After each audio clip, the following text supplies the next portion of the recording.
Este video busca dar cuenta de las principales reflexiones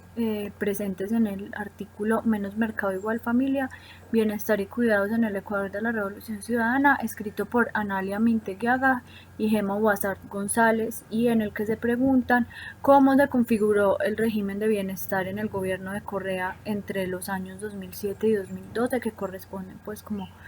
al primer gobierno de la Revolución Ciudadana. Para eso las autoras parten de puntualizar qué implica hablar de un régimen de bienestar. Y lo primero es que es una mirada integral de las intervenciones sociales, que no las entiende como políticas fragmentadas, ligadas como a distintos sectores, sino que las entiende como un asunto interconectado y que constituye pues en sí mismo, y perdón la redundancia, un régimen.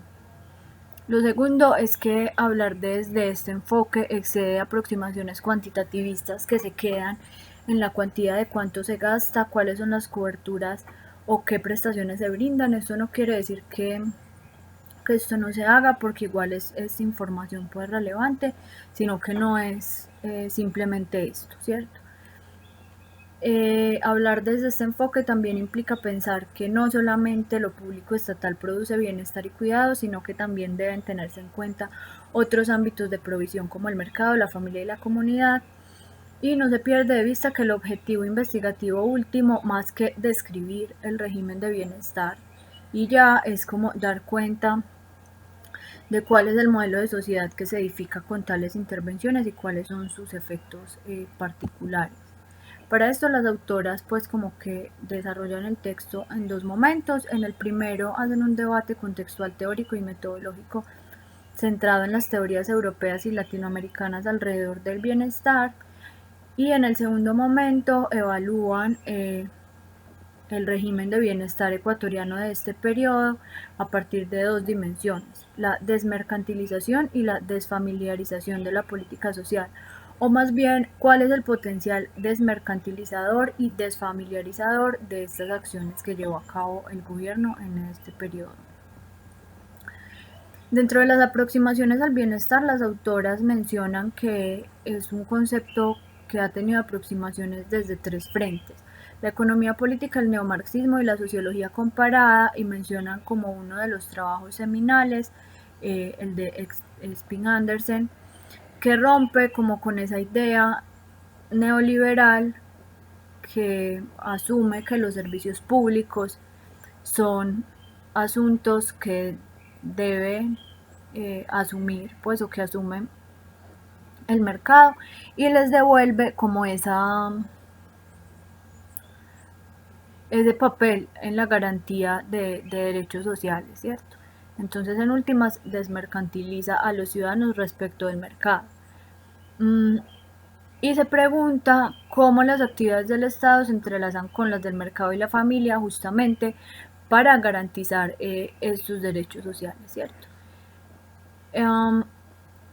Frente a esta postura hay varias mujeres que desde el feminismo le han hecho críticas, sobre todo centradas en que esta perspectiva asume una visión masculina y dominante del bienestar, preguntándose si todos los individuos de una sociedad están mercantilizados y si necesariamente el bienestar de los individuos depende de su grado de mercantilización. Y la pregunta también, ¿por qué pasa con las mujeres cuyo papel económico no está mercantilizado? A esto habría que sumarle pues como otra crítica que tiene que ver más con los contextos latinoamericanos y que tiene que ver con qué tan mercantilizada está la sociedad en general, ¿cierto? Y qué tanto las dinámicas sociales pasan por las lógicas de mercado, más allá pues como de la propuesta estatal que se instaure, qué es lo que pasa en la realidad con eso. En esa misma línea, autoras como Orlov se preguntan cómo el Estado garantiza a las mujeres el acceso a empleo y los servicios que permitan equilibrar el trabajo en el hogar y las responsabilidades de trabajo remunerado, y cómo hacer para que las mujeres, digamos, se desliguen de esa dependencia a la familia que como vamos a ver más adelante está muy ligada a esa familiarización que existe de las obligaciones relativas al bienestar. Entonces, en últimas, también la pregunta que debe hacerse es quién cuida y quién produce bienestar y cómo lo hace también, en últimas. Desde las aproximaciones latinoamericanas, gran parte de ellas se han centrado como en describir y explicar lo que se llama etapa de oro de las políticas sociales, que se desarrolló entre 1930 y 1970, que como vimos tiene que ver con este proceso de modernización y de modernización conservadora, como lo llama Barrington Moore y como lo retoma también Filgueira. Los estudios que se han hecho también buscan clasificar los países en términos de cobertura y gasto, quiénes cubren a más ciudadanos y quiénes gastan más o menos en políticas sociales. Ahí también se encuentran pues como los aportes del mismo Filgueira. Y ya en el siglo XXI los aportes se han centrado en analizar qué ha pasado, digamos, en esta etapa de neoliberalismo y cuáles son sus antecedentes. La unidad de análisis por lo general era el Estado y el género y la división sexual del trabajo eran temas muy ausentes, aunque de manera más contemporánea, pues es una reflexión que está bastante en auge. Y ahí mencionan pues que Martínez, que es una autora latinoamericana, justamente es una de las primeras que recupera el papel de las familias en la producción de bienestar y trabajo no remunerado.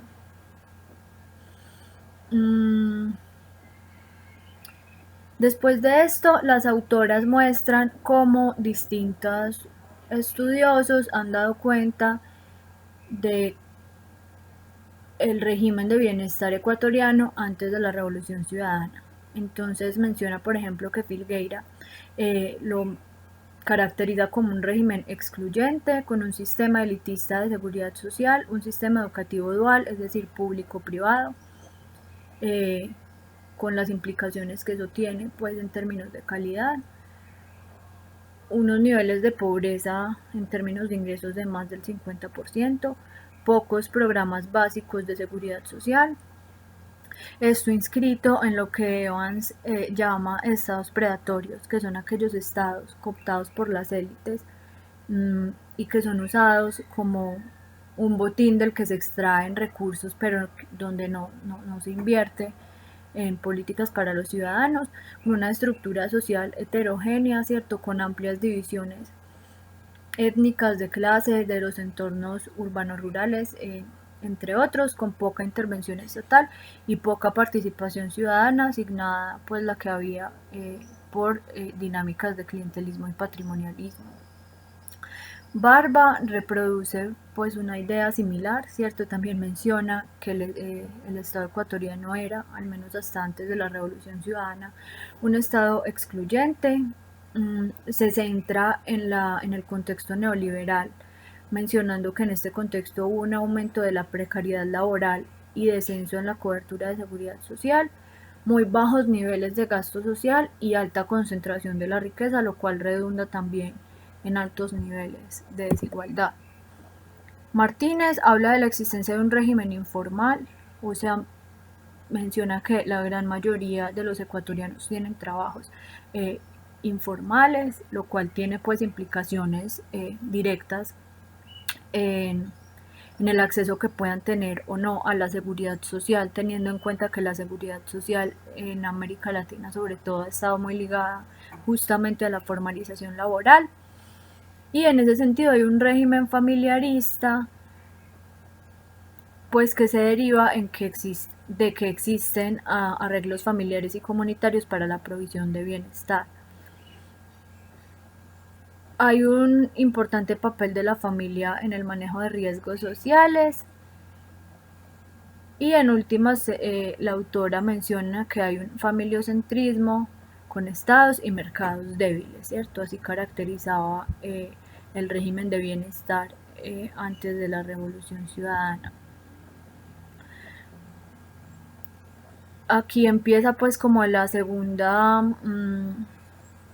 El segundo momento que las autoras quieren llevar a cabo en su texto, donde evalúan, como ya mencioné anteriormente, la desmercantilización y la desfamiliarización. Con lo primero, las autoras se refieren al proceso mediante el cual un servicio comienza a entenderse como un asunto de garantía de derechos y como un asunto que puede tener lugar sin que los ciudadanos dependan del acceso al mercado, ¿cierto? Retomado esto de lo que ya vimos de Spin Andersen. También se evalúan en ese sentido los grados de desmercantilización de los servicios y prestaciones ligados a la salud, la educación y la seguridad social, y en qué grado es posible para los ciudadanos subsistir, digamos, sin acceder a las dinámicas de mercado. Y por la desfamiliarización se menciona pues como la disponibilidad de trabajo femenino no remunerado en la división social del trabajo, buscando identificar elementos que den cuenta de las desigualdades de género en la estructura social y los elementos del mundo del trabajo en el seno de las familias. Ligado también en últimas a las políticas públicas que tienen que ver con el tema de los cuidados. Respecto a la desmercantilización, las autoras mencionan que en el periodo que estudian, vuelvo y repito, es del 2007 a 2012, hay un aumento importante y progresivo del gasto público social por parte del Estado ecuatoriano, lo cual redunda en una tendencia hacia la universalización en cobertura a la salud y educación, lo cual no implica necesariamente mejoras en la calidad, ¿cierto? Hay todavía diferencias amplias en términos de la calidad entre lo público y lo privado y en quienes tienen acceso a uno y a otro. Esta tendencia a la universalización tiene que ver no solamente con la inclusión de un mayor número de ciudadanos a estos sistemas, sino también con el aumento de infraestructuras que permitan prestarlo, pues como en más lugares, ¿cierto? Hay una tendencia al alza del acceso a transferencias contributivas y no contributivas de personas económicamente dependientes. Por transferencias contributivas mencionan las autoras, por ejemplo, el acceso a, no sé, incapacidades médicas o a licencias de maternidad y paternidad de personas pues que aportan a la seguridad social desde empleos formales. Y las transferencias no contributivas son aquellas que pueden denominarse como subsidios y que las autoras los centran pues como a personas en situación de discapacidad y sus cuidadoras, sobre todo, que ahorita lo vamos a ver más adelante. Pero mencionan que no existen prestaciones por desempleo, pues es como una deuda que había pendiente, y que hay un sistema fragmentado en 4 subsistemas, lo cual dificulta pues como que haya una unidad de acción del mismo Estado en la forma como se prestan estos servicios, y genera también que haya diferencias en los servicios que se prestan por medio de uno u otro subsistema.